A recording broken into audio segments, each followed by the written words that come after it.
So I was just thinking about a concept that, and I've said it in other videos too, and I've been accused of wanting to kill disabled people, or criminals or whatever. But it's not about that. So if you have, this is a trigger warning video. So when I say that society wasn't ready for disabled people, I mean it. Like, you guys weren't ready for what it would take for your disabled children to live amongst society itself. Society wasn't prepared to be around disabled people, even though disabled people do teach society to live symbiotically with the earth, by respecting all life. But there was a reason why people got rid of disabled children when they were born disabled, or aborted children before they were born if they were going to be disabled. And it was because their life would be very difficult. And if you are not a parent that can handle that difficult life, you should not be judged for doing that, because essentially the hardships and everything that comes with it is not for the faint of heart. And adoption of disabled children isn't always a good option.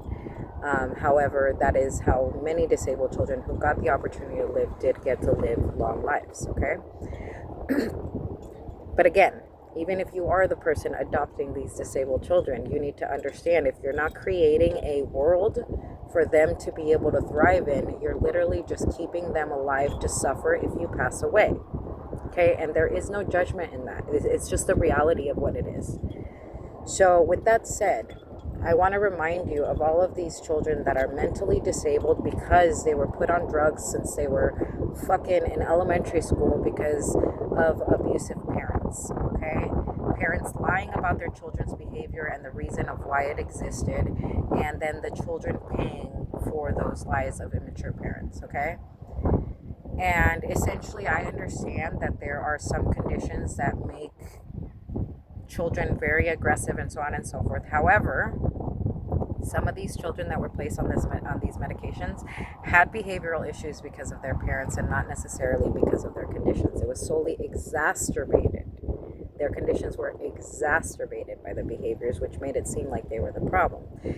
And jails are filled with it because there's an incentive to driving these people mad. And that's what mad abolitionists and things like that are starting to pop up, and people saying, well, it's modern slavery. Yes, it is. It's modern slavery. It's why in the old days, any crime you committed against children led to death, until the Romans changed that.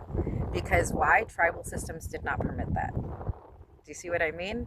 And the tribes that did automatically accepted colonizers because essentially they were aligned in their agreements. However, since the beginning of time, like if you think about, and that's why I like the stories of the Bible, because essentially they're metaphors to life. And so it talks about Cain and Abel, right? Because Abel wasn't able to murder Cain and stop the evil in the world, because by doing so he would become exactly like Cain. Evil continues to exist. If we truly wanted evil to stop existing, we would stop incentivizing evil. We would stop rewarding people. But then, like, people are like, well, what does that mean? Okay, if you remove prisons so that corporations can't profit off of it, or if you make them more humane so that people can actually be rehabilitated, it's no longer profitable, right? So essentially there's an incentive to not treating these conditions, and also there's an incentive in criminalizing these conditions, like pushing people, sending people in to entrap them. There's a lot of entrapment involved in that, and really setting them up in situations where they look crazy, so that you can either institutionalize them for mental health disorders or institutionalize them for crimes that they're not committing. Because essentially the goal is that free labor. The goal will always be the free labor. That's what modern slavery is. Criminalizing or institutionalizing to always have this person in line. In line. They need to be in line, right? So what ends up happening? In the old times, pedophilia was met with murder. So you kept it under wraps if you were a pedophile, right? Murder was met with murder. There was no such thing as justifiable murder. As soon as you started giving cops the option of justifiable murder, more murder starts to happen. Why? Because both sides need to be on the same page.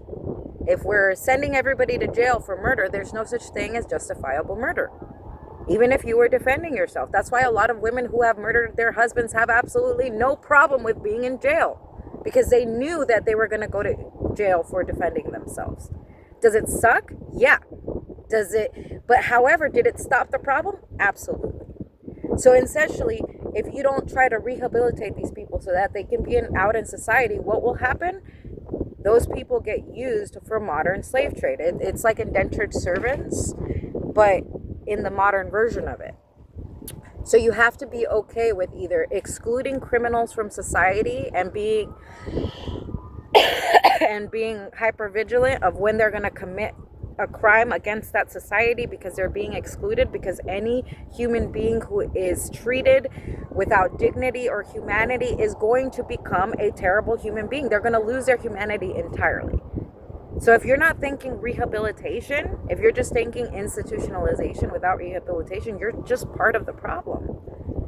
Because essentially, that's the reason these institutions were created. Because some people just can't behave when they're around people. They meet kind people and they want to destroy them.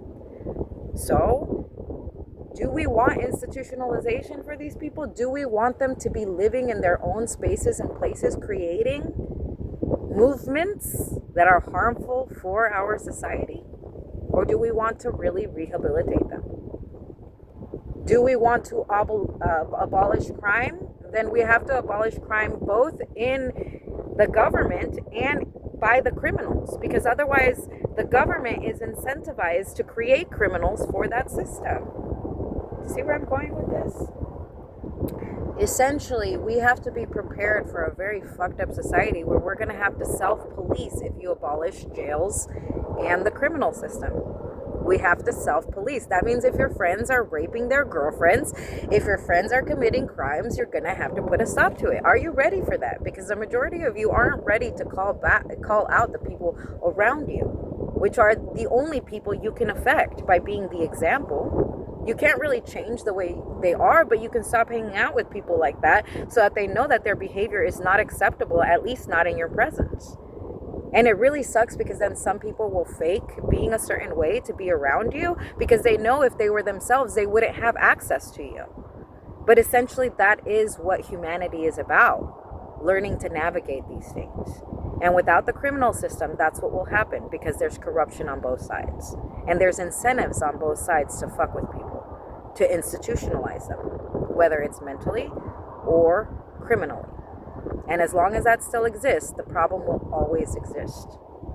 It needs to be, both need to learn maturity, the government and its people. Because as long as you keep creating the hatred towards your own government, when we do get invaded by other countries, nobody's going to fight it.